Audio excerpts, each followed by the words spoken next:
lot better lit than a lot of the podcast rooms I've been in. Most podcast rooms I've been in are like someone's bedroom, and yeah, this is the first studio I think I've been in a podcast, and it's super well lit. Like you've got like the ceiling tiles and like the lighting you had in.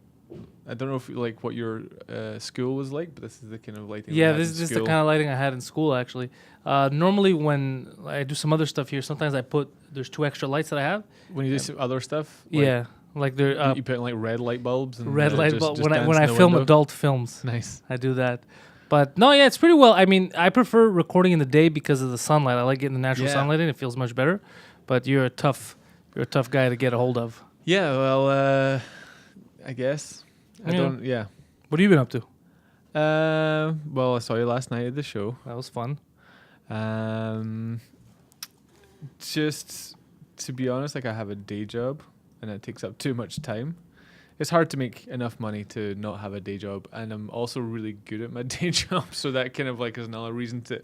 You like doing it? Yeah, because it's like I do training, so I'm up there in front of people all the time, so I'm given like like I've got like an audience all the time, even though it's not like comedic material that I'm training people on, I still use it as a way to. Just sort of like be up there and not test out bits necessarily, but hone your skills of public speaking. Well, it's ad-libbing, it's like crowd work, all that type of stuff.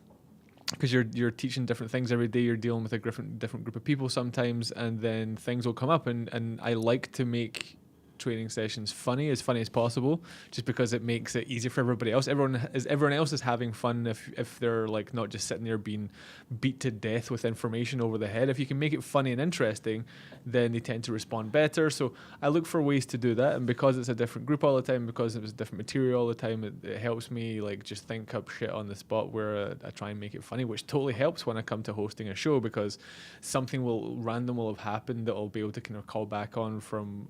Like I do this 5 days a week and like 40 hours a week, and so maybe I'm not all the time. Like sometimes you have to build the materials as well. But like when you give training, I can be training for like 6 hours a day. So maybe that's like 4 hours of talking and 2 hours of like they'll be doing other kind of work. But then that's 4 hours of opportunity for me to like ad lib and do some stuff. So you're always sharpening the sword, whether you're at a club or not.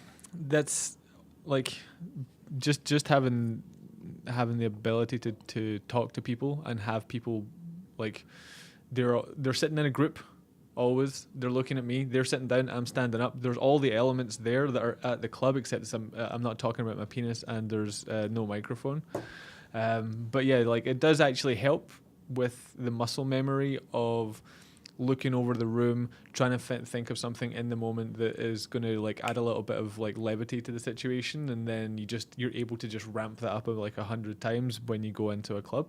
So yeah, that's what I've been doing, and that's sort of like my day job helps impact my my evening job, and it's always been like that. I haven't always been a trainer, but I used to do retail before that.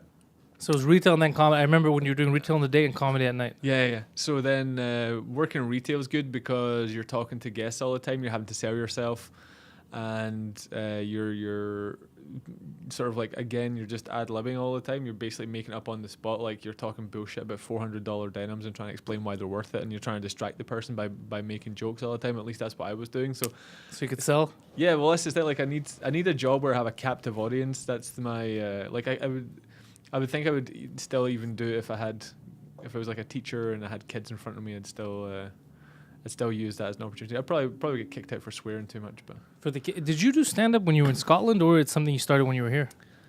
I feel like I have the same conversation on every podcast I'm on. I need to do more things so we can talk about them. Yes, I did stand up in Scotland for about 2 years. You didn't move here for stand up? No. Okay. I didn't do stand up for most of my 20s. So most of my 20s I did not do stand up at all. I did it about the age of 20, and maybe a little bit my 21st year. Okay. Or like my 22nd year after I was 21. And then I started again when I was 28. So all of the I see all these kind of like younger people now who are in their early mid-20s, and they're like finding this rich vein of comedy because they've been technically legally adults for a while, but they're beginning to become the people they're going to be for the rest of their lives, right, in their 20s. So I see them having all of these unique thoughts. I'm like, man, I missed like 6 of my golden, like, thought-provoking, like, joke-crafting years by just not doing it. But like, it was just, I did it I started when I was too young, ran out of things to say, because I lived basically in the one large city in Scotland after moving out of like a smaller town. I hadn't lived anywhere else. I hadn't done anything else. I hadn't been anywhere else. I hadn't been in a meaningful long-term relationship. I hadn't done any of the sort of milestones that you kind of want to. Like, my parents were still together. What the fuck is that, What are you going man? to talk about? Yeah. Right? So my parents are still together even to this day. So it's so I was so annoyingly privileged that I found it hard to. I didn't have the struggle, so I didn't have anything to talk about. So I stopped, and there was one show that made me stop as well. On one particular occasion, I was doing comedy, and in the front row, I was really new. Imagine like you're like 18 months in or something like this. I was doing a lot of comedy at the time. Me and a friend of mine had started to run a bunch of independent shows, so we were doing about 4 or 5 shows a week, organizing them, sometimes hosting and sometimes performing, but always like booking. We even had like a mobile PA system that we had to take and taxi from show to show sometimes. It's a pain in the ass to organize that stuff. Yeah, and this is like the 90s as well. There was no Facebook. We were advertising in the newspaper. We're advertising the free local paper. We're advertising on. Do you know what teletext is? Are you old enough to know what teletext is? What is teletext? Oh man, is this sort of like Microsoft DOS level? There's like a chat room. It was done through your TV and provided through your television, and you had this thing called CFAX or teletext where you push a button and then you would be able to access pages of information that were uploaded to by like you could go to a sports page and find out the sports scores of the day. But it's like, I'm talking like Microsoft DOS like level, like primitive updates on the And there was an entertainment section, and if you sent your right information off, you had to phone in and leave a voicemail on this thing, and then someone would like transcribe that onto the teletext thing. So this is like pre-internet, so if you wanted to kind of like look up what was happening maybe in your local area, you'd have to find the entertainment page, scroll through one page at a time until you hit like Glasgow or whatever, and then scroll through the dates until you found today's date, and then you'd see like just a chronological list of the 5 or 6 things that people had been bothered to call in for that day. So we used to advertise on that as well. Anyway, yeah. I'm just curious, was there a return on that? Were a lot of people on that? Because what else are you gonna do if there's no internet? It seems primitive to us, but if that's all they have, I feel like some people would see it and be like, "Oh, it's on teletext. Let's go watch this show." Yeah, the free paper was always a good one, like the Metro newspaper. You used to have the Metro newspaper just now, obviously, but like we advertised in that, and flyering. Yeah, flyering and word of mouth and that type of thing. But yeah, could you? I don't know if you can imagine like doing an event without making a Facebook event or something like that. Like there's no mass social media. Like you were physically calling people on the telephone to tell them, hey, I have a show.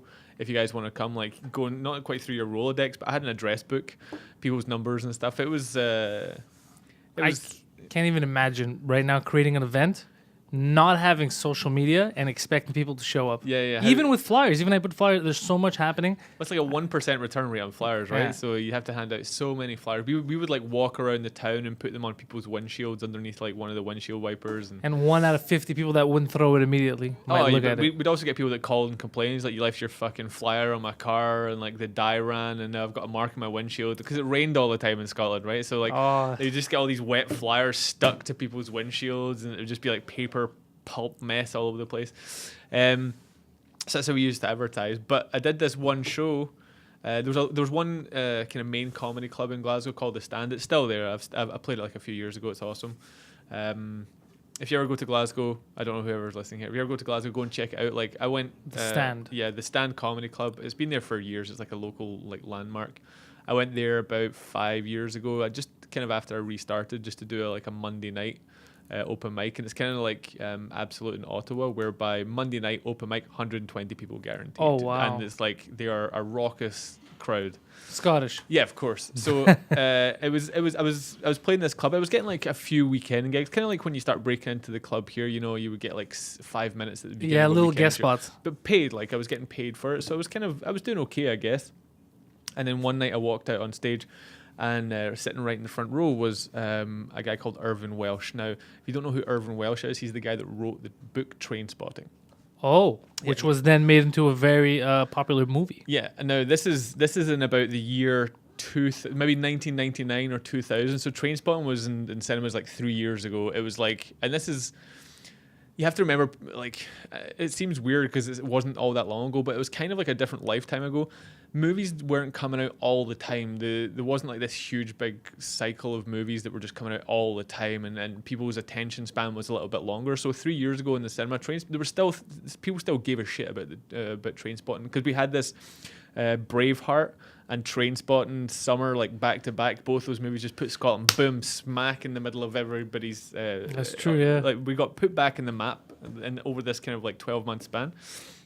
Anyway, I walked out on stage, and he's sitting in the front row, and he's like a kind of small, like just average looking Scottish dude. He's just kind of minding his own business, but I recognized him straight away, and I just froze, completely froze. No, yeah, you got starstruck. Yeah, Look at that. Now you think about you've seen me on stage now, like, and I don't freeze, like I just that's why it's funny to me. I can't see that happening. Yeah, like I've had too much experience of dealing with whomever now, whereby I would make a joke about it rather than anything. But at that point, I could see people yelling or throwing stuff at you, and you still don't freeze like that. I can't imagine you. Yeah, of freezing course. on stage. No, man. But like then I was not experienced in dealing. I wasn't doing crowd work at all in my act. Like I wasn't that type of comic yet. So I honestly, I think I tried to tell one joke about Oscar the Grouch from Sesame Street. And then I think I probably told a joke about a pedophile or something like this. Like just the worst. I can't even remember. I just the segue didn't make any sense. You just throw stuff out there. Clutching at just dumb shit that was in my brain because I forgot my set entirely. And I think I did about 3.5 minutes and just walked off and didn't do comedy again for about 8 years. So that's why you stopped. I was already thinking about stopping, but that was just the straw that broke the camel's back, and it was just like I couldn't show my face back in the club again, and everyone has a bad gig. Yeah, everybody has many. It was really the sort of like just that one thing to kind of send me over the edge. So you know, like you're standing on the ledge and you get a phone call from your ex-girlfriend to say that she definitely did cheat on you. You're like, oh fuck this, okay, I'm gonna go over anyway, so that's fine. So I'm just. Didn't think about doing comedy again. Like I think I maybe tried once or twice, like a year later, and didn't really. I thought it was done. I thought it was going to be one of these things whereby, when I'm much older, I will look back and be able to tell friends, kids, loved ones, whoever, I did comedy at this time in my life, and it was fun and whatever. Then I come to Montreal, and literally my first week here. When I moved here, I moved with a working holiday visa. So I wasn't like a permanent resident like I'm. What is a working right holiday visa? Most countries have an agreement with one another whereby if you're the ages of, let's say, 20 and 30, they'll give you like a 1 year visa to go and work and explore these other countries. I mean, within reason. It's not like, I don't think you can go to like Saudi Arabia and do that type of thing. I don't think you can do anything there. But like like most European countries have it, like the Commonwealth countries and that type of thing for sure. So yeah, I had one of those, and it was done through like an agency type thing originally, and they had like an orientation day when you arrived, so they could like explain a little bit about Montreal, what to expect, where to go, where not to go, that type of thing. And they had a bunch of posters and things on the wall of events in Montreal, and I saw a comedy night. It was at the Comedy Nest actually, and I decided to just go because I thought this is it kind of like resonated with me. It's something that I had familiarity with from one point in my life, so I thought I'm just going to go and check that out. And there was a guy there that night called Owen Booth, who is currently back in London. He was like an English comic that lived in Montreal for a while. Did you ever meet Owen Booth? No. He was a writer and wrote a bunch of stuff for TV, but also decided he wanted to do comedy. He's actually got like a really crazy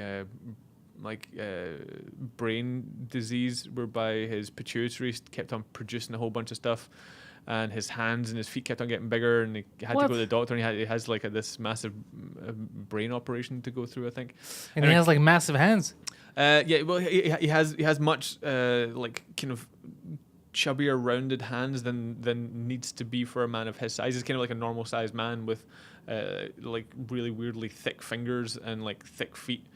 And like he's got bigger lips and just stuff like this that you just don't. It just looked a little bit odd. So then he thought, this does look a little bit odd. I feel like my hands, my feet keep on growing. So he went to check it out, and interesting. They found out that his pituitary was kept on like nothing had shut it down since he was a teenager. So he kept on like having all these weird things in his body still growing. Anyway, besides the point. Wow.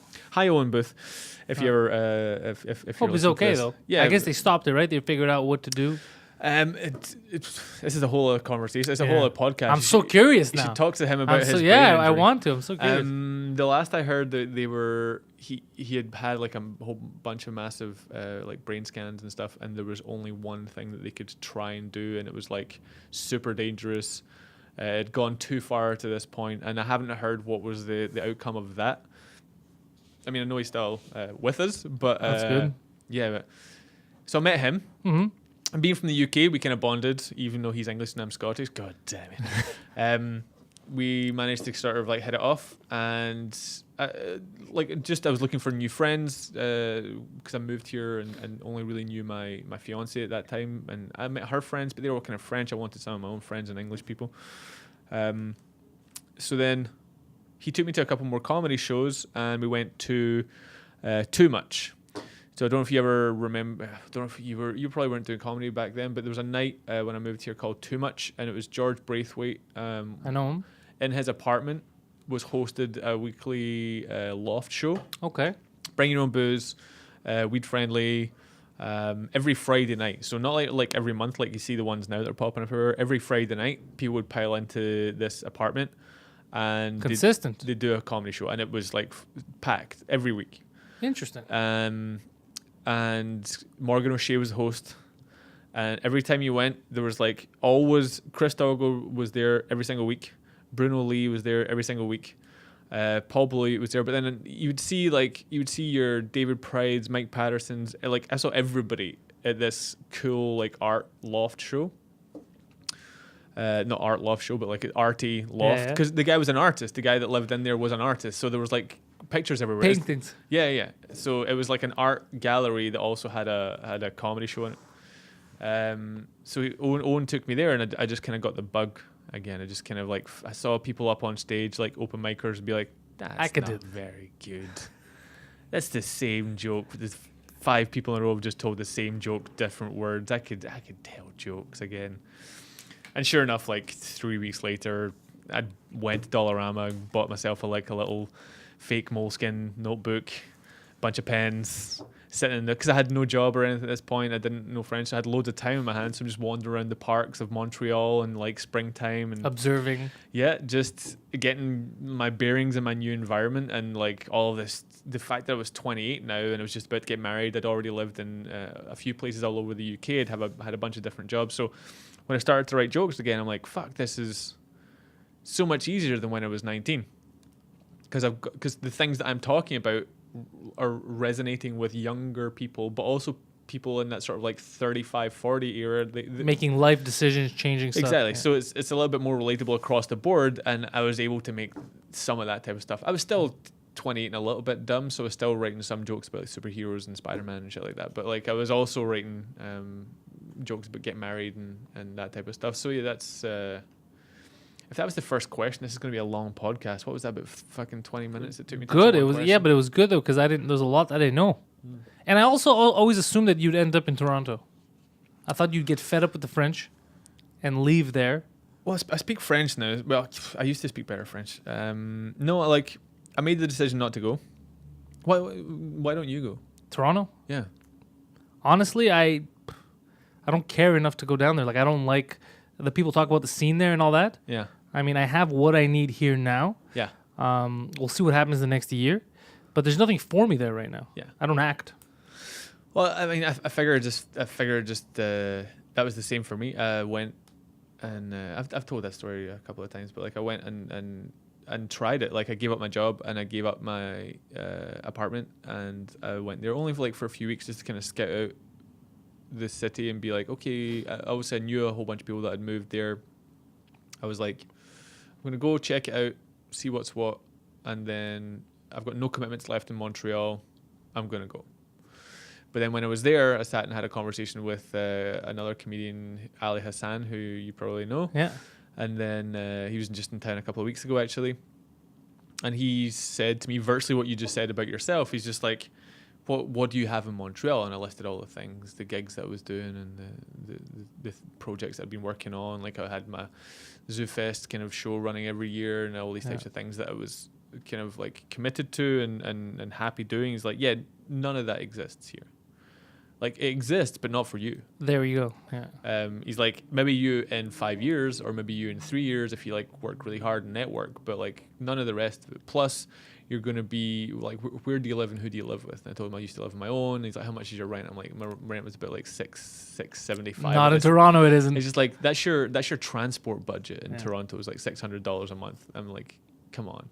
He's like, yeah, and it's not as if you can come here and get like a great job that's going to get you enough rent equivalent, because that's a day job, which you'll have a 9 to 5 commitment, which means you won't be able to do all the gigs that you want to do.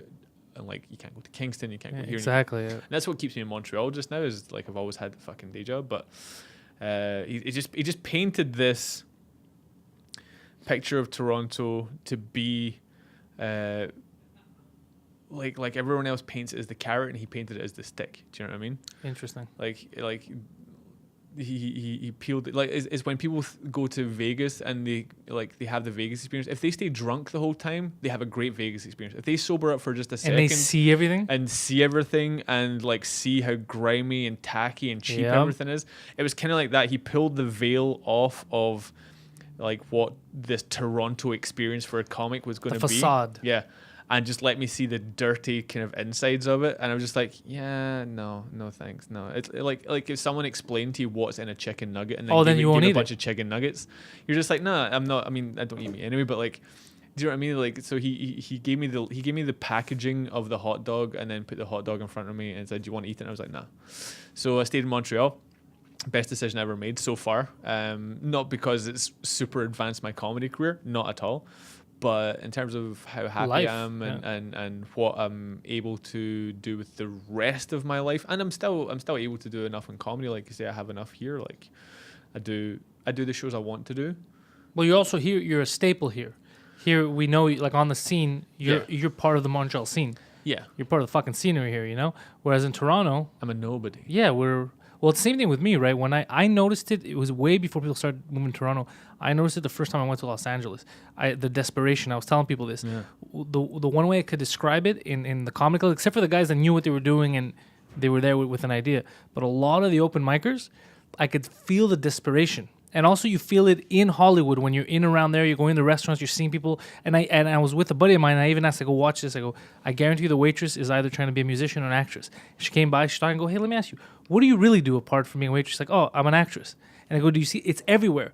Everybody comes here with a dream, but everybody comes here. And they all have the same idea of, I'm going to make it.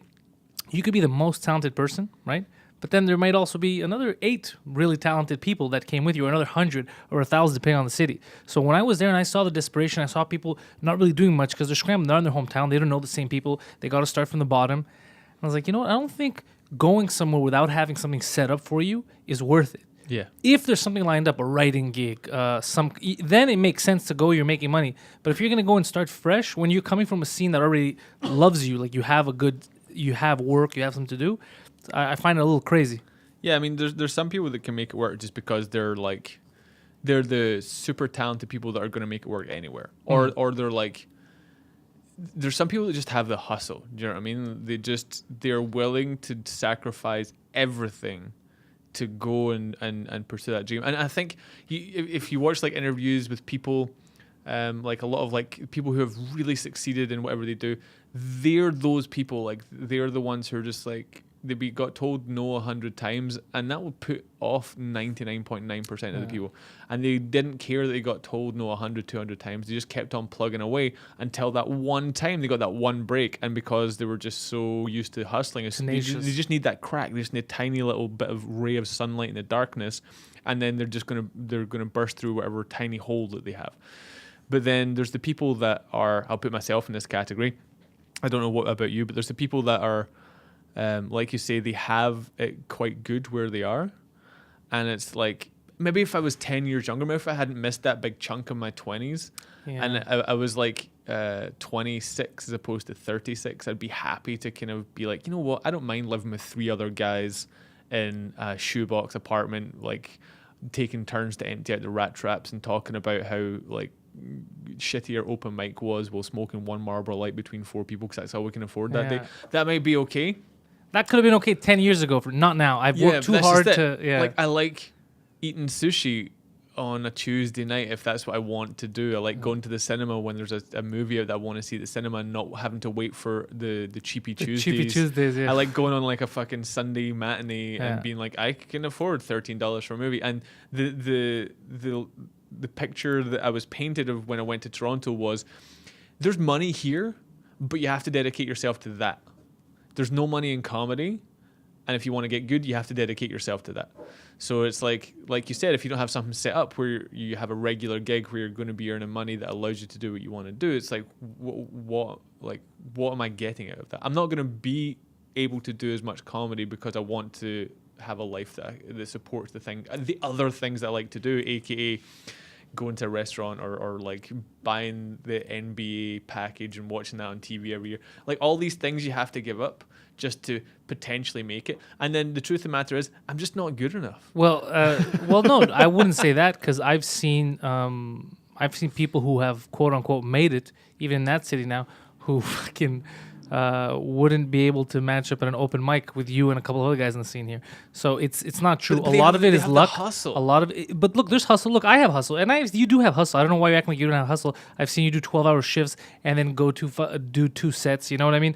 That's not. It's not true. It's not. It's a different type of hustle, though. No, you have life hustle. You do the things that you gotta do to get things done. If living in an apartment with 4 other guys means the hustle, that doesn't mean the hustle. That just means you're willing to lower your standard of living. Right? Yeah, I still put it down to the same thing, though. I think the hustle is like you're able to give up everything. Like you're like... I don't know if that's hustle, because it depends how much things mean to you. Like me, for example, I have... I remember a time where I was doing 2... Like now I got this podcast. I have another podcast that I'm starting next month. We're going to announce that soon. I have that show that I do on YouTube. I do stand-up fucking regular. And I'm always running around. There's always stuff to do. I'm super busy. I'm hustling, but I'm hustling because I'm getting something out of all of it, right? I'm able to reap the rewards now finally after all these years of getting nothing out of it, right? Including stand-up. But I'm not willing to throw everything I've built to try again as if that's hustle. I'm hustling right now. That's what I'm trying to build, you know? And then if there's a huge opportunity somewhere, I'll go if the opportunity's there, you know? I won't just sacrifice. I know friends now that they went to LA, and I've seen 2 opposites. I know comedian friends that went there with nothing, no plan, and there's still... no plan, nothing's happening, and others that went with a plan, and because they went with a plan, they're more successful. Guido. They're getting by. Guido's getting by because Guido knows what the fuck he's doing. You know what I mean?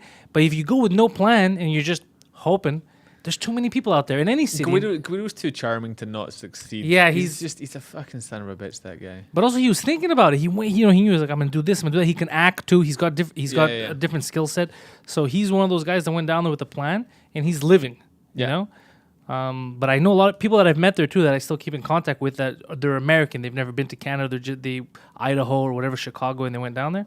And it's a struggle. Why? Because they're good. I know a lot of good comics, but fuck, man, it's full of good comics out there. And an actor who's mediocre will get a spot ahead of you in LA. Yeah. That's what sucks too. Do you know where I would go if I wanted to move to the States? I wouldn't go to New York, and I wouldn't go to LA. I'd go to Denver. Denver's a fun town, apparently. Yeah, like there's so many good comics have come out of Denver. Like Ben Roy's come out of Denver. Ron Funches, I think, came out of Denver. There's these guys that are like, they're really good. That kind of founded the kind of new Denver comedy scene, and I keep on hearing really good things about it. And I'd love to just kind of go there. And it's like this kind of, in comedy terms, like a small market town, and it's way more my speed. I think coming from Scotland and moving down to one of these types of towns, but I don't think I'll ever leave Montreal now. No, never. No, I think unless the opportunity arises. Not even. Not even, huh?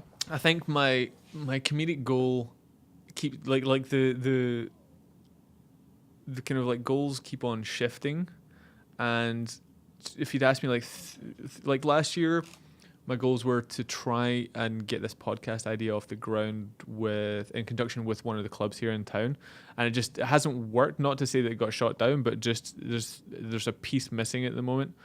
So I don't know, like that's just kind of halted and come to a stop. And then the other one was to do the one-man show, like get my hour, get it recorded, get it out, which I did, and then the recording I remember that was not good enough in terms of the lighting. We made a really silly error with the lighting, so I kind of like it was kind of like a deflating year whereby there wasn't anything good enough that I felt that I achieved, but it didn't make me as sad as I thought it would. Interesting. Do you know what I mean? So like, do you think you have thicker skin now after living life?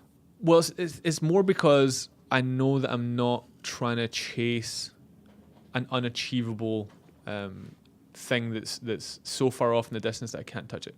I think that I have more time now because the goals that I have are more to kind of find a way to become famous in my own localized zone.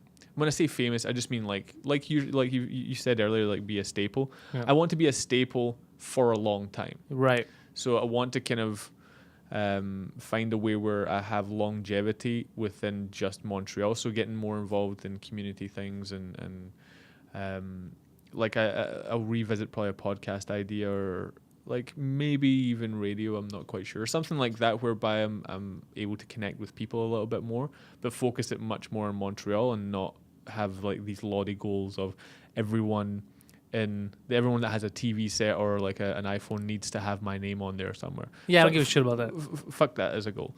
I'm more aligned of the shows that I do. Am I having fun?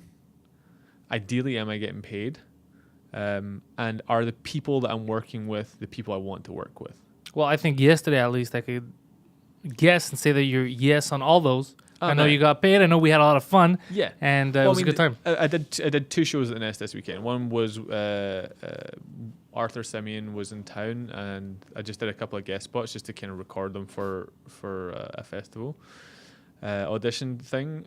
And then working with Arthur's great. Like last time he was in town, I got to host for him. Like we get on well. I mean, Arthur gets on well with everybody. Yeah, I think he's just like got such a great energy. He's kind of like he tells stories and stuff in the green room off stage, and we had a bunch of fun.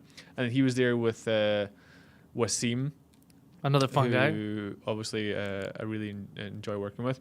And then on Sunday it was you and Wasim and Joey, who again, and then Joey and Heidi were both there, and I haven't seen Heidi Foss in such a long time, and it was great working with her because her and Joey were sitting in one half of the green room having a conversation, and then there was like you and like Paul Beluya and Sarah Quinn and stuff were sitting in the other half of the green room, and it was like I was standing in the middle just turning one way and looking generationally on one side and then the other side and thinking, just in 15 years, like the people on my left-hand side will be the ones on my right-hand side. It's so strange. Having a conversation, and there'll be this new group of people that are currently like 6 or 7 years old who are going to be sitting in these guys' spots having a completely different conversation about fuck knows what. Probably the same shit. Probably the same shit. Probably joke stealing and just a bunch of stuff that continually happens in the comedy scene. But yeah, like the shows that I did on Friday and yesterday are the types of shows that I'm talking about, like people that I really enjoy working with in a venue that I really respect and love, telling jokes that I enjoy telling, and then meeting the people afterwards and saying hi and everyone's having a good time and whatever. I want to do those shows forever rather than working through 300 shitty shows where I'm just ignoring people because I don't think that I'm worth their time or they're worth my time. Trying to brown nose and bend over backwards just to get 2 minutes to speak to a booker so that I can potentially get on a show to showcase for them, so they can potentially get me on another show that I can showcase for to get on another show. Fuck all that. Yeah. Ingrain myself like in Montreal. Like, just keep doing what I'm doing, but maybe try and ramp it up a bit every year in one way or another. Just add one little tool to the toolbox every year, whatever it is. If it's an appearance on this show, or if it's like being booked by this society or whatever it is, add one little tool to the toolbox every year, and then in 20 years, I'll get called out for all types of jobs. Yeah, you got a goddamn tool shed. Exactly. So that's the sort of way I'm looking at comedy just now. And like, because I've got to factor in, I'm probably going to have kids in the next kind of couple of years, which for some people, yeah, it might give me a lot of rich material, but even less time. So I'm probably I'm probably prioritizing life goals in front of comedy goals for the first time, maybe in about like 5 years. And it's a good place to be in, because what I find that when I'm putting less pressure on comedy, it comes a lot easier. So like, I'm not saying the shows come to you a lot easier, but comedy itself comes a lot easier, because I'm not desperate to. Is this bit the bit that people are looking for right now? Like, what's the hot topic out there? I don't have to read news feeds all the time to find out what people are talking about to try and make a relevant joke about it. I'm just like, I'm going to write jokes that I enjoy to tell, and the way I tell them will hopefully get people to enjoy listening to them, and that's how I'm going to get booked. I like it. I like what I'm hearing. But I have a podcast idea for you. But then someone's going to come along and offer me one thing, and I'm just going to go, okay, fuck it, I'm moving to Los Angeles. I'm done. Yeah, that you have to. If it's big, you have to. But you said you wanted to do a podcast, and you were thinking of a local club here. You know what I think would be a good idea, and you'd probably be a good host. To do you should talk to David about this, a Comedy Nest podcast. That was exactly what I pitched to him, and that's what didn't get picked up. He said no? He didn't say no. He just like the idea being, I don't know what I should say or shouldn't say, but like, my idea was when because we have new comics that come in every week, right? International touring comics.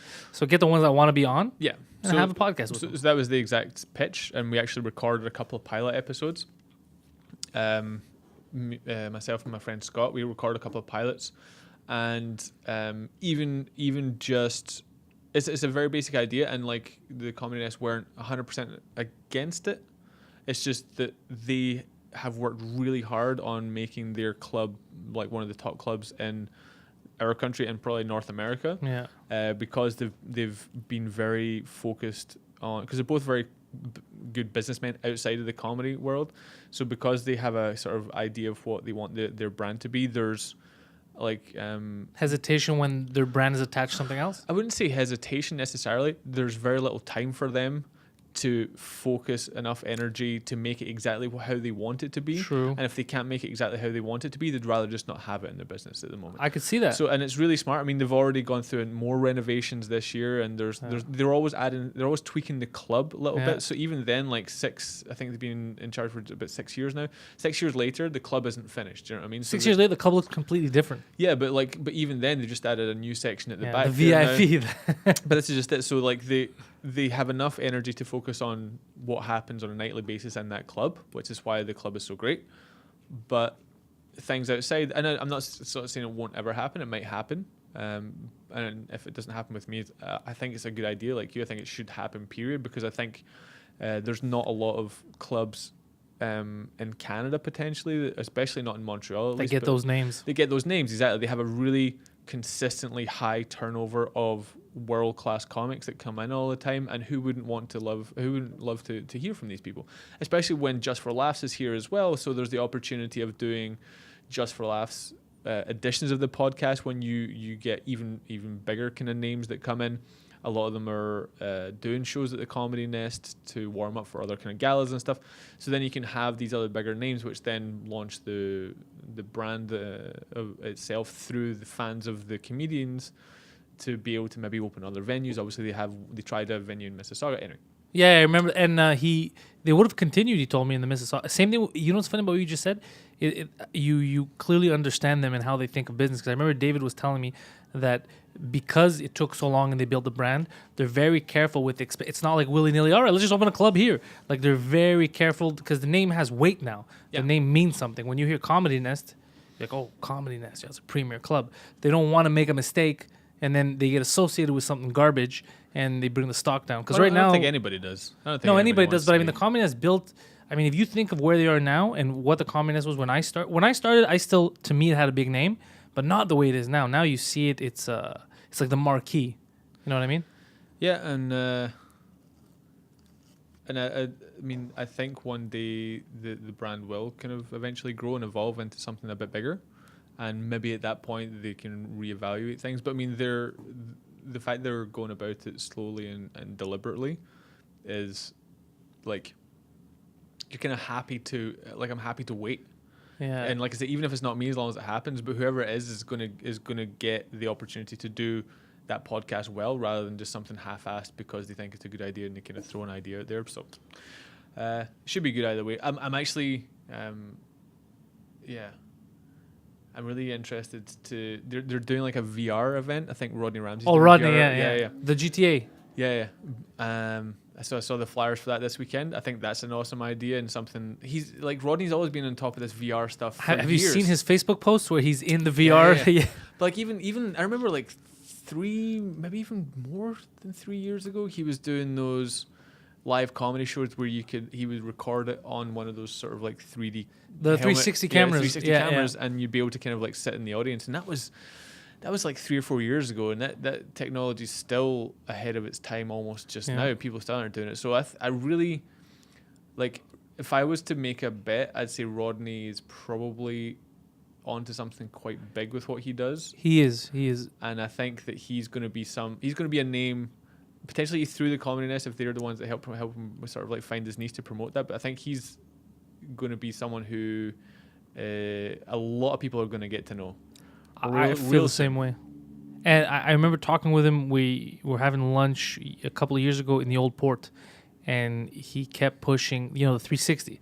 And now this is going to be the next big thing. And I knew, but I told him the same thing. I feel like it's just a little bit ahead of its time. I don't know when the right time is going to be, like how long it's going to take for people to actually adopt it. But I knew from then, I had told him 100% is onto something, because everybody's kind of regressing in their homes and they're going more into VR and these virtual worlds. Yeah. Well, comedy's not going to. Everybody loves to laugh. And the people that are going to miss being at the clubs but still want to experience it from home, this is the only option. Well, right? Yeah, he's the first one doing it. It's coming soon, I would imagine, because if you think about how many comedy specials Netflix are doing as an example, and how can you consistently just put that sort of like comedy product in for it not to dilute at some point? Which it already is. It already is. You've noticed. Yeah, there's probably too many specials now, and there's people that shouldn't have. Like, I'll watch the specials, I'll be excited, and sometimes I get confused. I was like, is this how did this person get a fucking special? Like, they'll come out the same month as somebody really strong. Yeah, I mean, everybody's working hard, and I think it's good because they're allowing people who wouldn't normally have a platform to be seen. It's just that there's so many specials, like you said, coming out at the same time, that it's kind of hard. Other people, like some people, will get lost because their special came out the same week as the new Bill Burr, or their special came out the same week as one of Dave Chappelle's, whatever. Oh, you get lost for sure. Yeah. But then, so comedy specials, like you say, in people's homes, being streamed and whatever is what people are into. How can you make that experience kind of a little bit more real? Put them with one of those Samsung, whatever, like smartphone VR headsets. Imagine themselves in the audience. They can look around. They can see the hecklers. They can hear the hecklers. They can they feel like they're in a splash zone and sitting in front of the comedians, depending on where you get the people to sit. It's an experience that I think that loads of people would. I mean, imagine comedians that never tour your town.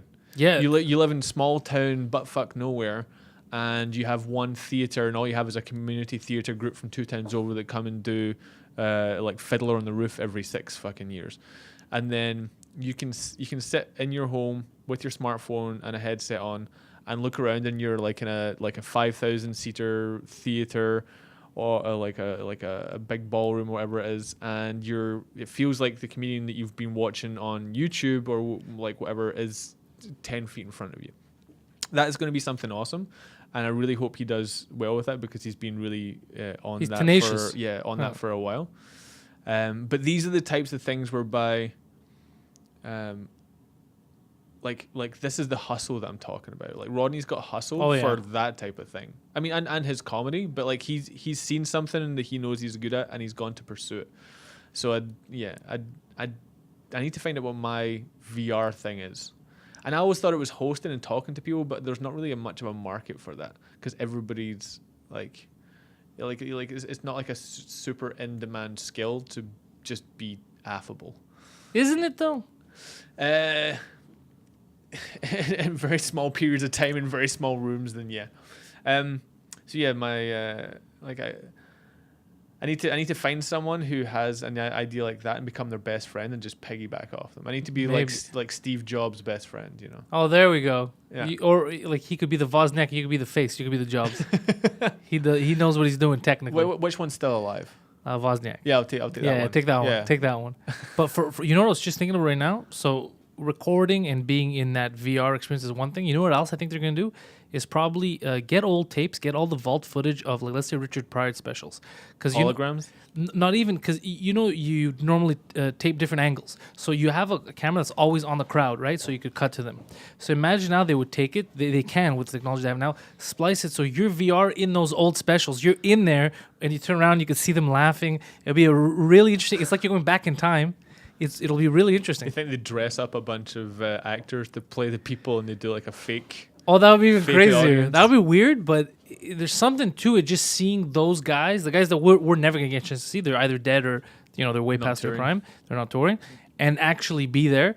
I think there's a market for that too, and I think Rodney's one of those guys, especially here, that he's tapped into the whole VR thing, and he's so early that he's gonna be the only option in the beginning, which is perfect for him. That's right where he needs to be, and then hopefully he becomes the main option. Yeah, right? Because he loves this stuff. He's super.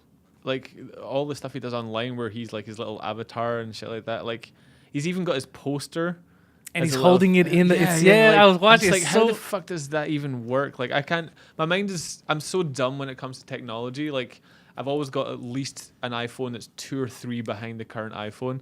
So when I see shit like that, I'm always so impressed. And Rodney, he's an amazing comedian. He could be a terrible comedian doing that, and I'd still want to see what he's doing because I find it so interesting what you're able to do. Thankfully, he's not. Thankfully, he's also like super funny. He's my mother's favorite comedian. I'm not even joking. Wait, your mother knows you're a comedian? My mother knows I'm a comedian. She had come to a show that I had done at Campus Cafe years ago, and I got Rodney to host. And she's like, that's a good comedian. And since then, she asked, she's like, what were you doing? I was like, I was doing comedy over the weekend, this, that. She's like, well, see, there was Rodney there. That's a good comedian. And sometimes when I do, I'm like, Rodney was there. She's like, oh, then you should have told me. I would have, like, I would have come. In her fucking mind, like, that's a comedian. It's just Rodney. I was like, you could compliment me sometimes. She's like, yeah, you're not like him, Do your parents like your comedy, or mom? My mom, it's weird because, the stuff I talk about on stage, some of it is a little, so... She's never mentioned anything, but sometimes she'll say things like, hey, when you're on stage, be careful not to say anything too offensive. People might kill you. Like, people are crazy out there. And I'm like, Jesus. Like, where does she think we are? That's what I ask her. But it's because of the news, right? She's an older Greek lady. She watched a lot of the news.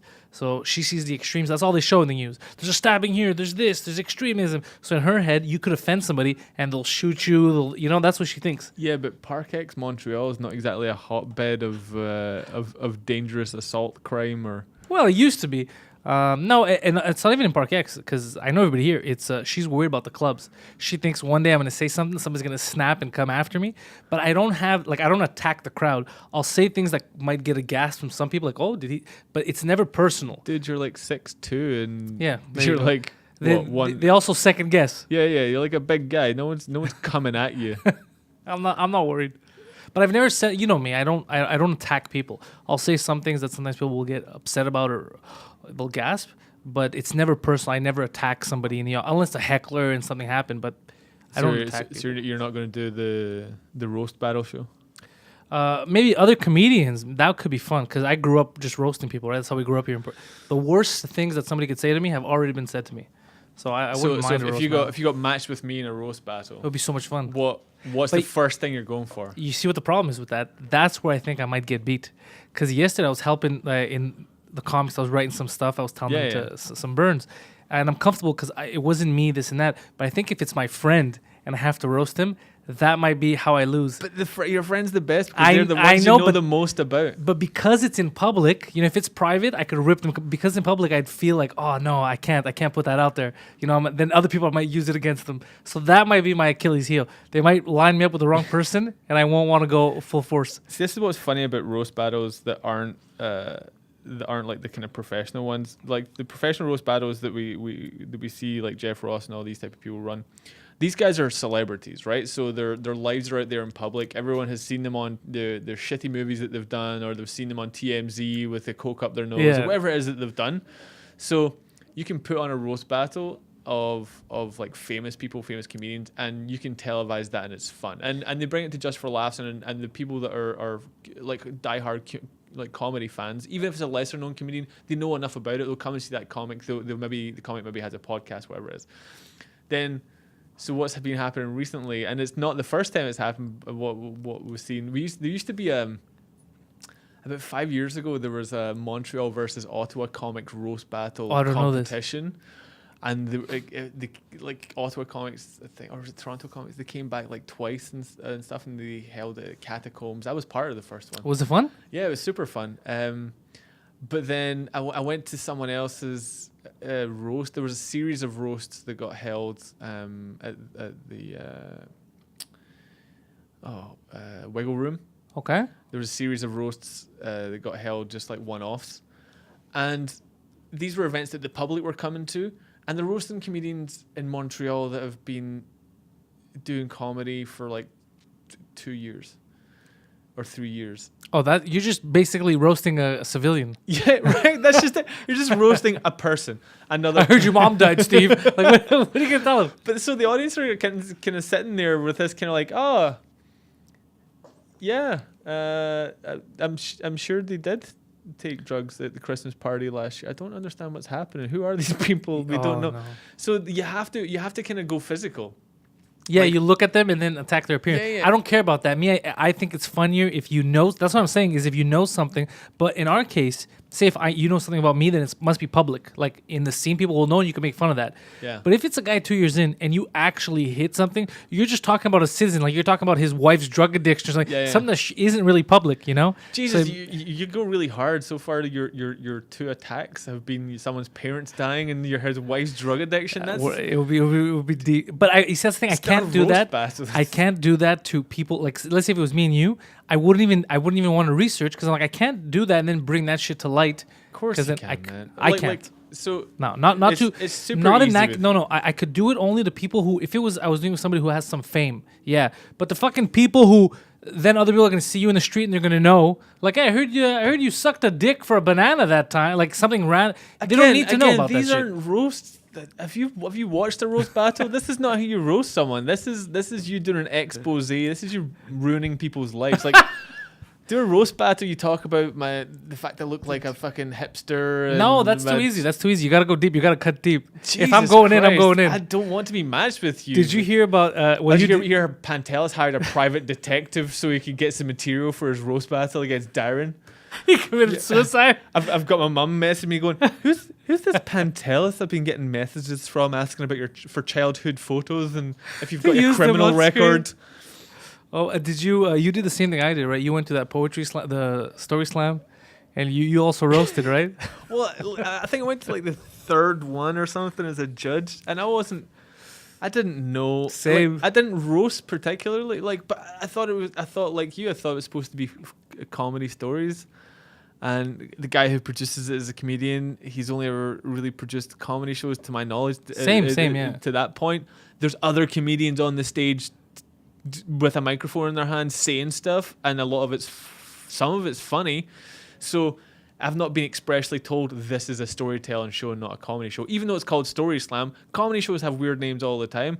I thought the slam was us slamming them. Yeah, I just assumed it was for us to kind of critique the funny stories and how to make them funnier. And like you, I don't mean to say that you're a mean-spirited person, but like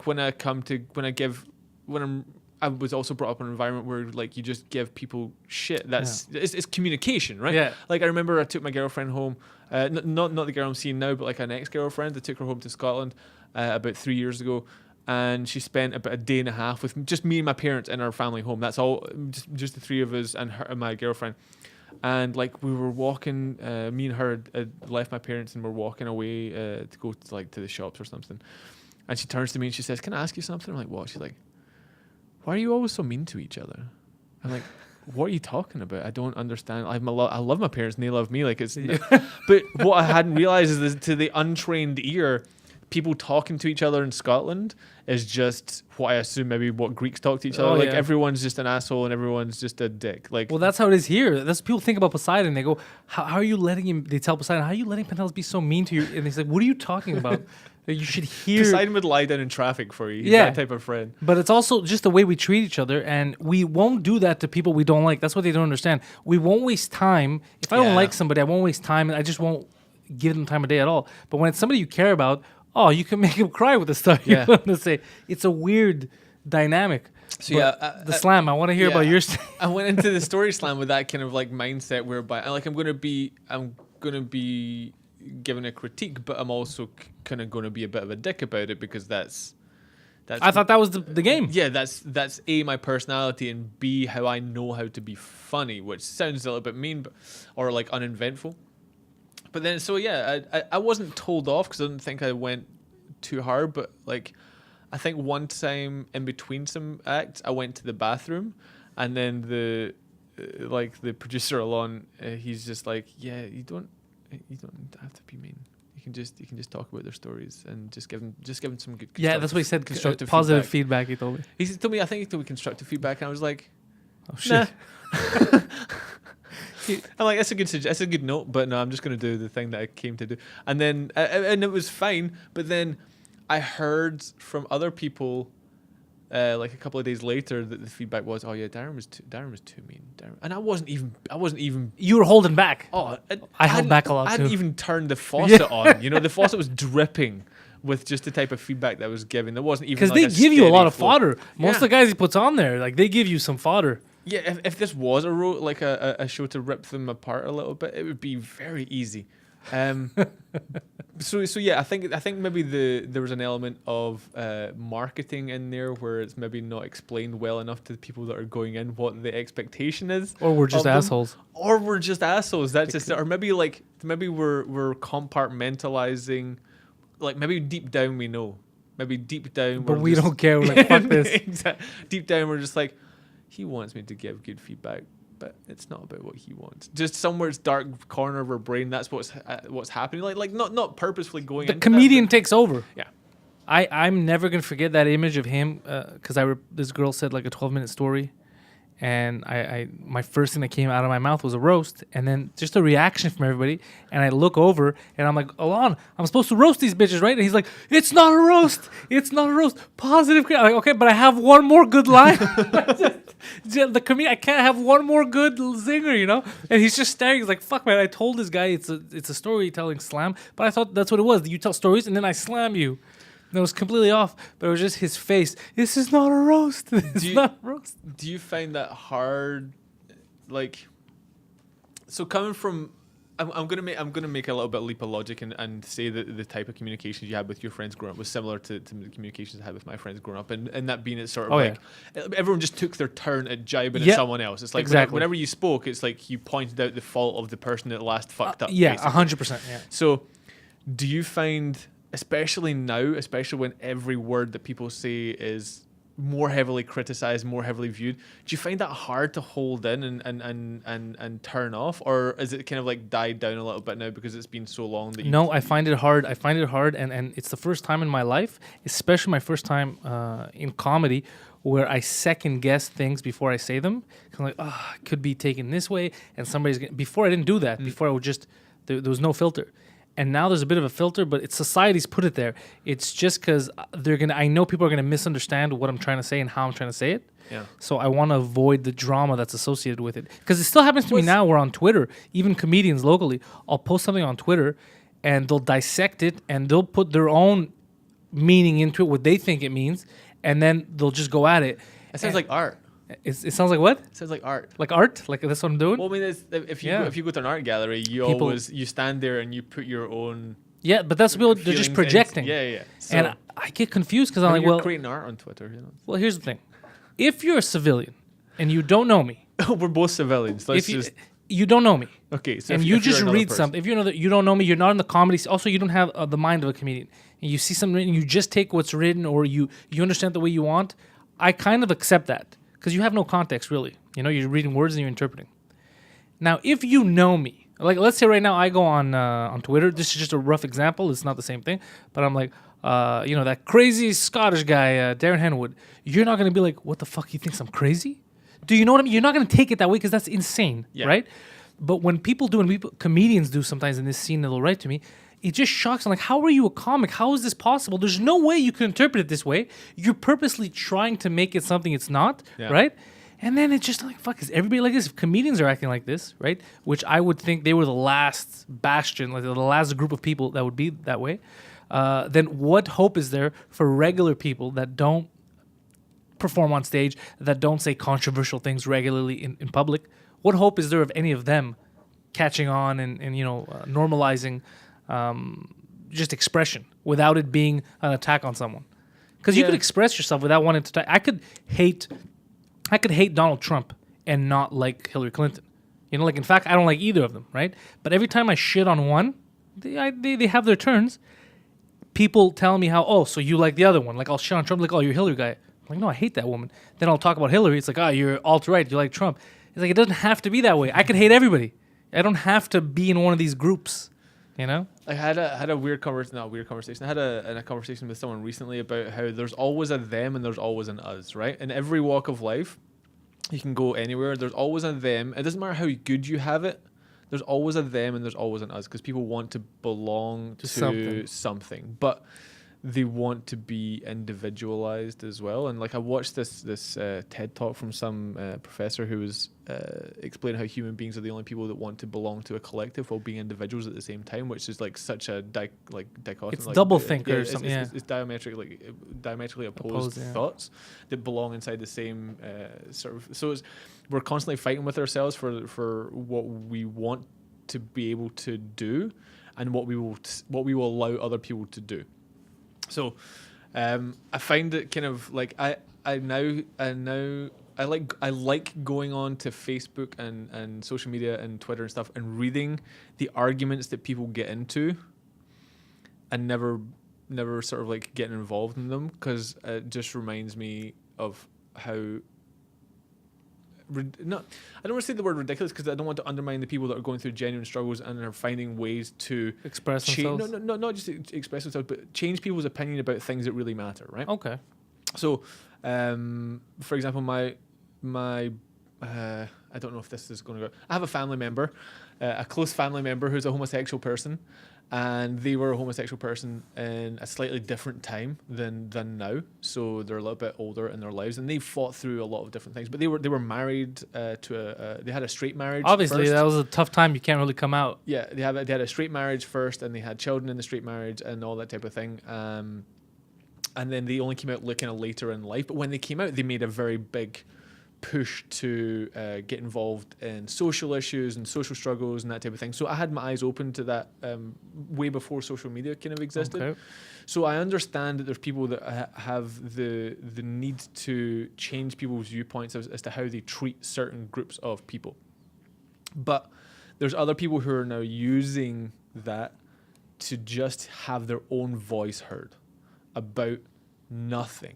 It's like they want the light shone on them for a little bit. And they're willing to almost jump on any bandwagon possible. That's what I've noticed. In order for the light to be shone on them for 5 minutes so that they can be of one of the thems or one of the us's against another one of these them or us's. Yep. So it could be women against men. It could be black against white. It could be anything in the moment. There's a lot of things whereby people are happy to incite these types of arguments. But there's like watching all this, and I regress back to being like a kid back in Scotland, and it just like a part of me just wants to go, you're all just a bunch of fannies. Yeah, you're full of shit. I want it to be in a safe place where we can call each other names, and for the person that gets called a name, not to think that I've just shot their mother in the face, but to be like, you know what, you're also a fanny, and then that be it. Because that's what it was. Like when we were growing up, we could say some really kind of hurt things just now that would be deemed hurtful. Yeah. But like you were saying about your friends, it didn't matter because you just got offended for a split second thought of something funnier to say back, and then you rip got on with your day. But then that's the thing, and then you moved on. You know why? I think back then, I don't know how kids are growing up now. I think context was more important because you'd get the situation where me and you, we could say anything we want. We're growing up together to each other. But if a stranger actually means it, a stranger comes and says something like that, then you're both like, whoa, yeah, it's my boy. I'll make fun of him, but I don't fucking know you, right? Because context is everything. In this context, it works. But when that guy comes in, that's a different context. That's an attack. People understood context. Now, it doesn't matter. They'll take the word, they'll look it up, they'll be like, what does this word mean? Oh, that's what it means. Well, fuck this guy. This guy's a homophobe, a racist, or whatever. The context goes out the window, which is crazy because language has evolved so much and the way we talk and there's text message that context should be the most important thing. Yeah. It's not at all. Now it's taken a backseat to just the word. Yeah, it's just because like I make jokes with my brother about stuff that goes on in the world, and with my sister, and then the stuff that we kind of joke about is to do with this sort of situation that surrounded one or the other of them. It was my brother, but like we joke about his situation because we feel comfortable about it. But I know that like I joke about it with his friends. I joke about it with other, like I have other family members that I joke about. But I can't come in and start ripping him. It'll be weird. It'll be, who the fuck is this guy? 'Cause that's completely out of context, out of left field. Be like, look at this fucking fan here. It's weird. Yeah, That's the context though. But now if it's just a word, you can't do it either. He's supposed to be offended when you do it, which is not the case. He's got the right to choose or feel at least when he's going to be offended. But it's like they're trying to take that away, you know? They're trying to take that away from you where you don't get the choice. There's no. You said this means this. We're done. You're on a split screen with CNN and you got to explain yourself. So now I just don't say anything. But it sucks though. No, I mean, I do. I mean, I say stuff, but like it's like when I say I don't say anything, like I personally don't go online and interact with any comment that I think this may get some heat. This may get heat, so I never interact with it. But even then, I don't want to kind of like use like I almost feel in a way that I can't call people out on stuff in case that's the wrong move too. That's the thing. I've been tempted to call certain people out, but then I go, I think that's going to be the wrong move too. That's going to lead to, oh, he's just bullying him. Look at Pantelis. It's like, fuck, I just stay. And sometimes now, you know, I used to have to always reply for some reason. I used to always have to. Now, I'll just ignore. Something is so stupid. Be like, you know what? They're baiting me into it. Yeah, that's just it. Like it's almost become like I see people's conversations with people that I'm friends with, and it's like this is clickbait. Yeah. Like my friends are now creating BuzzFeed articles with their own commentary, and I kind of like this person says something that I really don't agree with. I really want to comment on it, but I'm like, as soon as you press send, you're in it. And I've never pressed send on anything. I've managed to always drop. I'm just waiting for the one day that like I have my hand over the button and I just press and go, okay, let's just go. It's gonna just open the door, and I'm gonna be I don't even know who's a particularly bad troll on Twitter, but or on social media. But like I'm fighting with myself all the time. My 14-year-old boy self that wants to just have the conversation where everybody can make fun of each other and none of it matters because it's just stupid words that you're typing into a computer. But obviously words are very hurtful, and I understand that people can be cyberbullied and that whole type of thing. But I mean, even amongst my friends, I have people that I call, I think this is the worry. I have people that I call friends, people that I will hang out with, go to comedy shows with, would do things with, that would, for one misconstruing thing that happened on social media, if I said the wrong thing or commented the wrong way in a particular situation, friendship over. Yeah, Done. I have people like that too. Done. They'll just done. Like there is no going back. Never mind anything good you've ever done in your life. It's a case of everything stops. The judgment is cast on this one thing that is done, and that's it forever.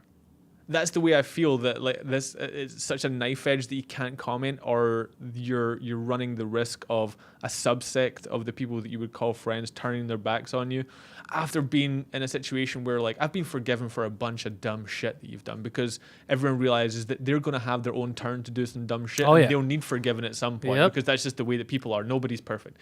But now it's a case of I don't need to forgive you because I've got other friends. So now it's a case of, okay, well, if you don't forgive me, then what? And it's not a case of I won't forgive you. I'm not going to forgive you. And I'm going to tell everybody else that you know on social media what you did, how you did, and why you did it. It's a weird... Without you having a platform for you to defend yourself. So now it's a case of, okay, well, obviously the combat to this is just be a good person, lead a clean life, which is great. But nobody's perfect. I had I'll tell you after who it is, unless you guess it. So I had a comedian come up to me at a show that I hadn't seen in a while. I was happy to see him. We were talking, and he was noticeably giving me a look, right? And I was like, "Hey, is everything okay?" Right? And he was upset with me. He's like, "You have friends that use X word, which is a right-wing word. Okay, this word." And I was like, "I don't know what you're talking about." And he's like, I had shared a post on Facebook, and then people start commenting. So after the first 2 comments, now I've learned I don't get involved. I just leave it, let them do their thing. I'm not gonna get So he apparently had a heated argument with somebody on my Facebook, and that guy used a word that is tied to the right now. So he got offended. He's like, "You have people on your face that use that." So I told him, "Dude, I have over 1,000 people. When you do comedy, people just add you. Yeah. Over 1,000 people. I don't monitor them. And what does that have to do with me? If you're telling me that somebody told you something that offended you, and I'm the one to blame, you're the one who fucking commented on, and he commented. That's between you guys. That's your argument. How can you be mad at me? Because it was on my wall? So if you get a newspaper from a corner store and it has bad news in it, you're going to blame the store owner because you got the newspaper there? That's just absurd. So I was just looking at him. I go, "Are you joking right now? Like, what does that have to do with me? Did I comment? Did I tell you anything?" He's like, "No." "Did I comment and back him up or anything like that?" He's like, "No." I go, "Exactly. That's what I do. I don't care anymore. I post something that I think is interesting or people should see. You guys can fight if you want. I'm done. I'm done doing that. Taking sides." One of my favorite things to see on like a social media site is someone who will get up on their sort of soapbox and tell the world how I have unfriended this many people today because of X, Y, and Z. I've never done that. And it's like, number one, who cares? Yeah. Number two, I mean, good for you, but like the point is what you're doing is ultimately you're alienating everybody who doesn't have the exact same viewpoint as you. Which is crazy. Surrounding yourself with people who think like you, who have the exact same viewpoints as you, but you will probably quite happily turn around and lament that behavior in another person if they don't share exactly the same viewpoints as you, and you'll call them small-minded and dumb. Yeah. So I'm not saying everyone should just be friends with people that use hate speech. That's a silly statement to make, but there's a difference between hate speech and saying something contrary to what you believe. I could have a different opinion than you do on any subject. It does not mean that I'm hating on you, that I'm attacking you. You know what I mean? I love the fact that it's the Greek mentality, I guess. You have to have a debate. That's how you move forward. You're going to say something, I'm going to say something else. I'm like, "Oh, wait a second. Why does he think this?" Right? We talk about it, we debate on it, and then at the end of it, we both come out with something new. We're like, "Oh, fuck, I didn't see it that way." And that's how you progress, you move forward. Now we're at a place where, "Oh, you think something different? Well, here's the wall. Yeah. You're blocked. I don't want to hear it." But that's insane. How do you move forward? You need to come through a debate, and then you see that both sides, there's always some right, you know what I mean? Or at least you get to see why somebody could think something completely wrong. Okay? Like say in terms of racism. So somebody could think the most vile thing about a certain race of people, right? And you could just block them out, be like, "You go there, you grow your own thing," or try to rationalize with them on how ridiculous that is, or try to win them over, or get their sense of, okay, yeah, you experienced this, but let me tell you, that's not how it really is, right? But if you just block them out, alienate them, get them more angry, and then they get other people riled up, you're not helping the situation. You through debate and through just communication, that's how we move forward. Just like a relationship. If you don't communicate and you both start building your own ideas, and then you hate each other for stuff the other one didn't do, you're not moving forward. Gotta communicate. Do you communicate with your girlfriend? Yeah. She Greek? No. She's Tunisian. Tunisian? Yeah. Are those fiery people? Yeah, she's a fiery person. And actually, she just did that Ancestry.com DNA thing because she was very curious. What's she got in there? This is hilarious because she's Tunisian, right? North African. But not true. She's 25% North African. She's 30% Italian Greek, South European, which is hilarious. And then 30% Middle Eastern. But it was just funny to me to be like, you see, you're more Greek than you are Tunisian. But she's a fiery character. Have you ever done that? The Ancestry? Yeah. No, my first cousin did it. So I thought I got all I needed to know from him. It's like this weird thing, almost, this is Greece and it's just on there, right? But I want to do it myself just to see, maybe from my father's side, something's different. He's from my mom's side. So I'm going to do it soon too, out of curiosity. But I also feel there's a chance this is all bullshit. I feel like, you know what I want to do? I want to send, but it's expensive, but I want to send 2 of them with 2 different names, right? Never my real one, never a Greek name, like a Japanese name and like a really, really white name. And see if the results are, if I get drastically fucking different results, the Japanese name gives me some kind of Asia stuff, I know they're fucking with me. Yeah, like, did you research the science behind it? A little. What do you have to send them? Do you have saliva. to send them just like saliva? You swab it, yeah. Or you could, basically some of them, like the ancestry one is, you got to get a lot of saliva in a tube. Just go down the street on like a Saturday morning. There's loads of loogies on the pavement. Just peel one off and pass it off as yourself, and then just see what comes back. Just see what comes back. Say you're like Greek Pantelis, and see what comes back. And I get Rodney Ramsey to spit in the tube. They have the name, and they're like, yeah, very Greek. It's right here. Like, yeah, that makes sense. That's what I'm nervous about if they're lying. But if they are, whatever, we're falling for it. But I do think it's hilarious that now people are. It's as if we needed a reason. That's how stupid people are. Need a reason not to be racist. Like, people are like, oh, well, since I have some of this in me, I shouldn't hate them. You shouldn't have hated them from before. These aren't real barriers. These are all made up. They're not real reasons to not like somebody. It's funny, like in Scotland, Scotland's incredibly homogenized. We're basically just a bunch of like quite unattractive white people for the most part. Like the town I grew up in, there was no black people in the town I grew up in. There was like a couple of Asian families. There was a few Asian kids in my school, and there was we have a lot of Indian and Pakistani in the UK from after when the Raj was over there. And then we have some Middle Eastern. Down in London, they got like more kind of like West Indian and sort of people from the islands, and people that are like they progress south because obviously, I mean, literally it's because of the weather. Because the further north you go, it's so shitty. There's no. It's always raining and dark. There's no reason to live there if you can live somewhere further south. And London has a lot more opportunities in it. So then, the first black person I ever met, I was 17 years old, face to face. But had you seen black people on TV and stuff? You knew black people existed. Yeah, of course. We don't. We're not in the dark ages. Oh no! I heard my mother when she first came here to Canada. There was no TV at the time. In the 50s. The first black person she saw was in Alberta, and she was telling me how. Really, is it still the only black person in Alberta? I think it's still the same. The same family is there. And Erin, she was telling me, she's like, you don't know what it was like back then. She goes, like, for people like me, you're just seeing different races that they're visual, right? That they're differentiated visually. She goes, it was the strangest thing. You feel like you're on another planet. She goes, it's the strangest thing for people that don't. Yeah, no, but obviously I grew up in the era of television. And, so you knew it wasn't. Yeah, of course. But it kind of. I don't know if it was maybe the house that I grew up in with who my parents were, or maybe it was just the experience of being in such a homogenized society. But you don't really develop, or I didn't develop any preconceptions as to what other races or types of people did or were. There was white Scottish people, and then there was everybody else. And you didn't have a bad kind of feel, or nobody told you anything that they do something bad the other ones? No, because there wasn't a subsect of any of them in our community that were behaving in any way different than us. Right. And all of the families that weren't white and Scottish in Scotland were perfectly integrated and just nice people. So there were like even a lot of them like second or third generation Middle Eastern, but with thick Glasgow accents. The Scottish, basically. Yeah. So exactly. Well, not basically, they were Scottish. Yeah. So what that did is that the worst things that ever had happened to me were normally at the hands of white Scottish men or boys or whatever. So all my prejudice was towards those people, and I never had a bad thought about other kind of races because they had never impacted my life. I was curious. I was always interested and intrigued, but like it's weird because you would think that being in a homogenized society like that maybe makes you more racist because you're scared of what's outside and you just want to keep it familiar. But for me, it was just like, I don't have a preconception as to what like racism was such more rife in North America because it was obviously a much more multicultural society than the one I grew up in. So, and you were learning the racism from your parents, from your grandparents. There we go. Yeah, it was institutionalized over years, but.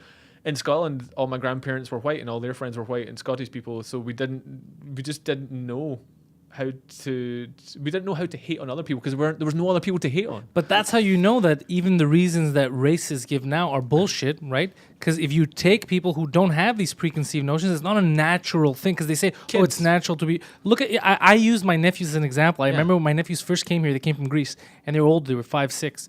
And they started going to school in Park Extension and it was mostly Pakistani. They were my nephew was the white and blonde hair you could see him a block away. Okay, he never brought up their nationality, and he grew up in Greece for 5, so he stayed with the same people, right, till he was 5, 6 years old. It never occurred to him until later on when he was playing soccer, tennis, and that, and he's playing with different people. He's like, oh yeah, we're gonna go do this. We're gonna go to Portuguese restaurant. He's Portuguese. He likes this. When he started mentioning it, not in a negative way, but he started to talk about like their heritage and this and that. But as a child, and even now, right, he doesn't have that preconceived because he didn't grow up in a racist environment of be careful. So that's how you know that all the stuff they'll tell you is they'll try to justify it. It's natural. It's not. Complete bullshit, and you see it from kids, and you see it from places like say my mom. She didn't have a preconceived notion because they didn't exist in Greece. She didn't see anybody. So when she saw the first, he wasn't the bad guy or the woman, whoever she saw, the first black person she saw. So it didn't affect super her. Interesting for her. Yeah, that's what it was. She's like, you're thinking, but it didn't affect her in a negative way to then pass it on to her kids and this and that. So that I always use stuff like that as an argument to be like, it's complete bullshit when you hear racists say, oh, it's not. It's not. It's natural to be wary of things in general that you don't know. Right? But then like anything, like technology. Oh, you're a little nervous, you're grabbing your phone, how does it work? And you get accustomed and you're fine. You don't throw it out the fucking window. You learn. You're like, oh, this is a normal, you learn with it. I agree and disagree with it's not natural. I think it's natural not to hate people for other races, but just to hate other people in general. Because I always think there's always an us and always a them. Yes, but it has nothing to do with race. No, I think it's a very easy line to draw because it's an easy physical kind of difference between people. Because you see it. But like even in Scotland, where we didn't have other races to hate upon, we chose religion instead. Like there was where I grew up, there was the Catholics and the Protestants, and it was like you were either one or the other. So even within just white Scottish people, which is why the whole racism argument, you're right, doesn't exist. But we'll find a way to hate on something, no matter what. Like if everyone in the world eventually becomes beige because of all we're gonna find other reasons. Yeah, if everyone becomes the same race ultimately because of all of we're such a small society now with like air travel and that type of thing. Eventually, over millennia, if we were to allow the planet to survive for us to just keep mixing, eventually we're all gonna be beige. We're all gonna be like caramel colored. We're gonna basically get rid of all of the races eventually. I'm talking about over but we'll find a reason to fight. At that point, when we're all the same color and we're all the same religion and we're all the same we'll still find something. We will find a way for it to be us.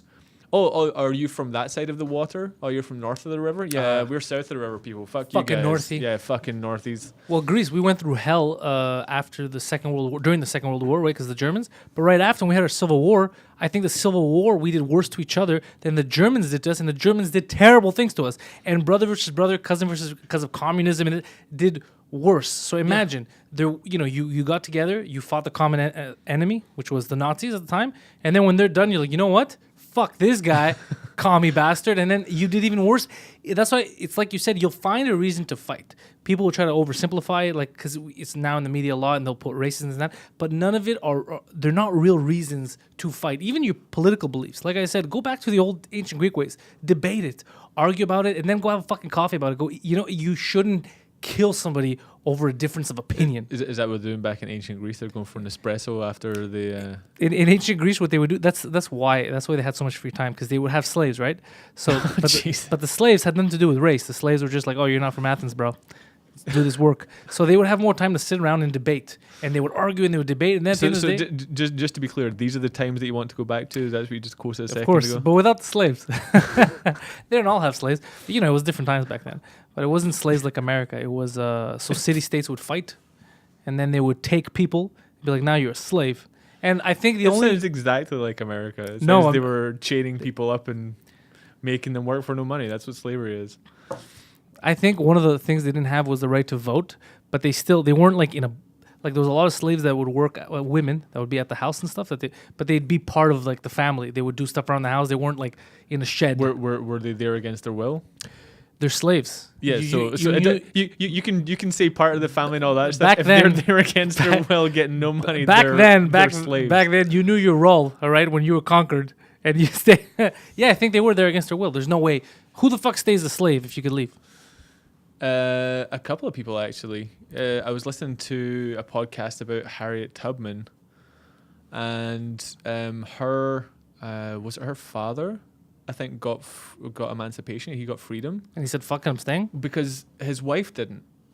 Like that's a different story. He got granted freedom, but Harriet Tubman's mother, I think this was it, or it could, maybe it was the opposite. Yeah, something like that.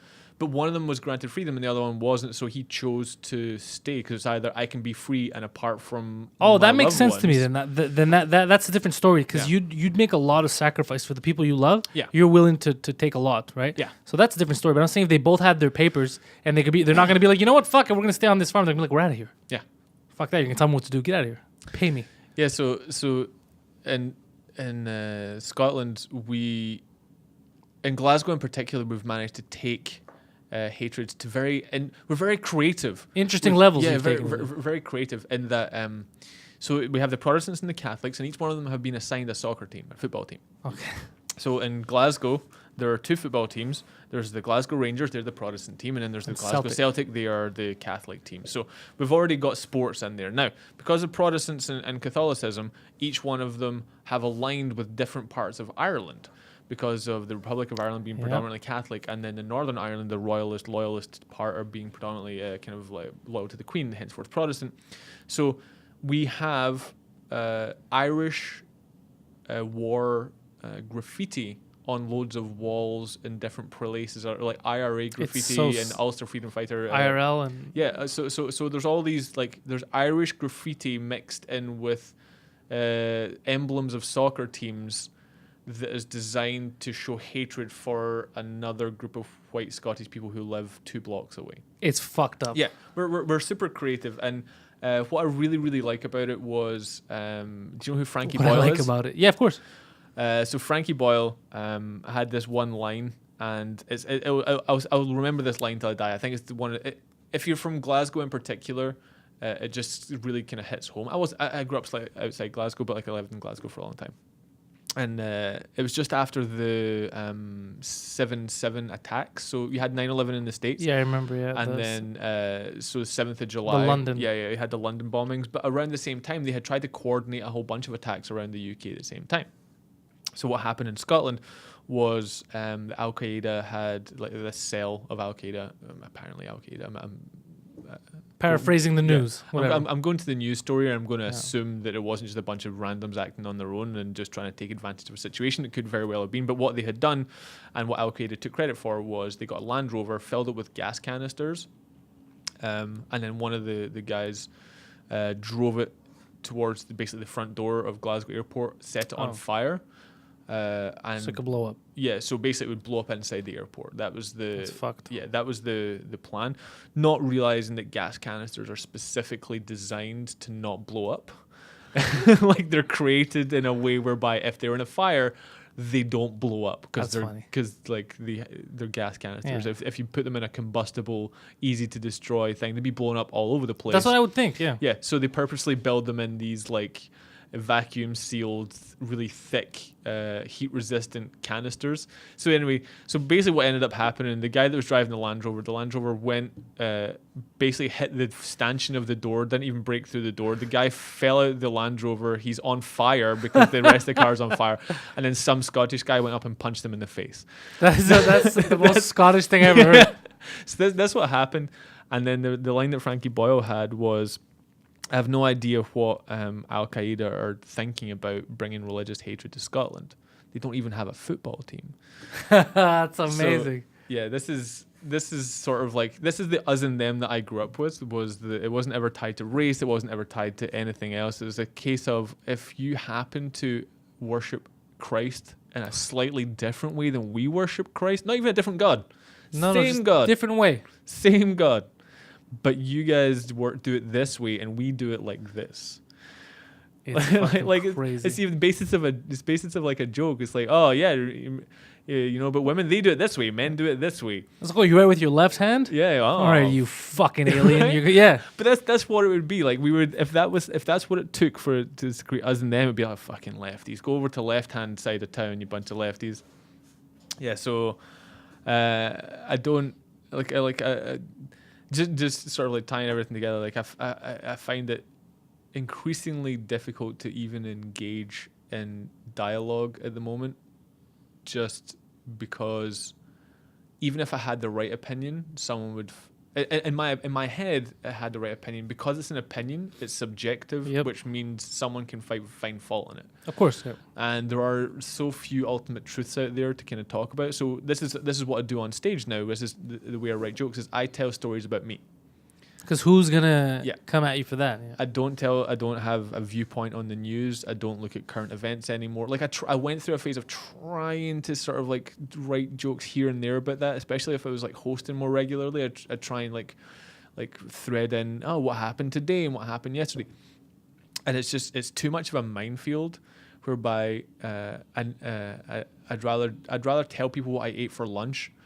And make it funny? And try and make that funny than have an opinion about the social, catastrophic, climactic things that are happening almost on an hourly basis. If you open your, I don't know, pick a news network, they're all the same. Similar anyway. All the same.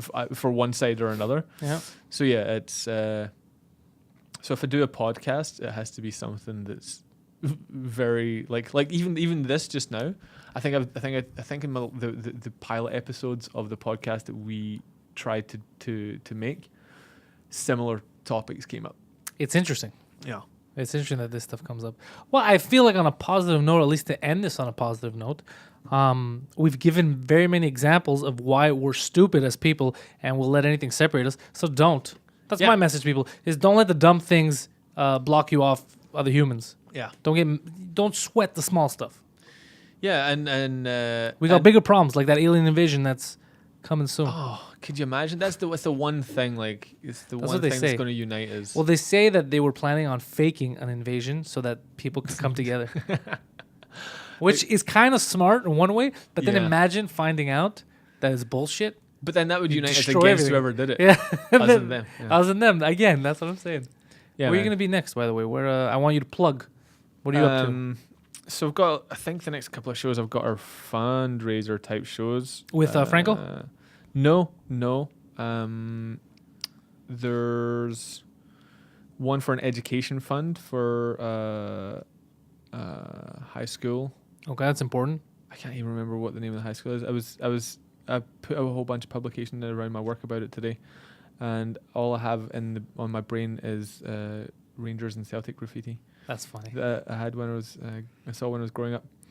I've got a couple of fundraisers, and then there's a new loft show starting on the 20th of April. Where at? A new space. I think it's a dance studio on St. Catherine.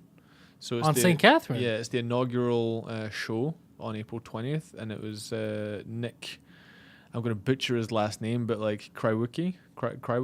Do I know him? I don't think I know him. He does a lot of student shows around town. So April 20th will be there. Like, I don't know when you put this out, so maybe the fundraisers, which are happening kind of soon, are going to be been and gone. This will be out on Wednesday next week. Okay. I'll be out of town, but I'll post them. Yeah, so that will be done. I'm hosting a fundraiser for Aussie LSF, like Joey's. Oh, the school? Yeah, I've done that twice. It's a lot of fun. Yeah, so I've got that one coming up as well. And then I'm back at the Nest again in about a month, hosting. I don't even know who I'm hosting for that weekend, but I'll be hosting on the 10th, 11th, and 12th. He's April, May. Oh, they're normally strong. You're gonna whoever. Well, it's always strong every week. It's always strong. Yeah, I've never seen them weekend. Yeah, and then who knows where else I might pick up some. What's your preferred social media platform for people to follow you and such? Like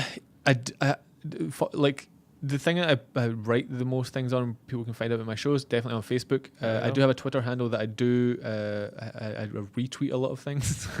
You endorse a lot of things. Yeah. I have an Instagram account. I think the last photo that I posted on Instagram, this is before stories even existed, was about 2.5 years ago. You're like Bill Burr. He has an Instagram account, hasn't used it in fucking 4 years. Yeah, it was 2 years ago from when we were down in Costa Rica doing the Comedy Abroad tour.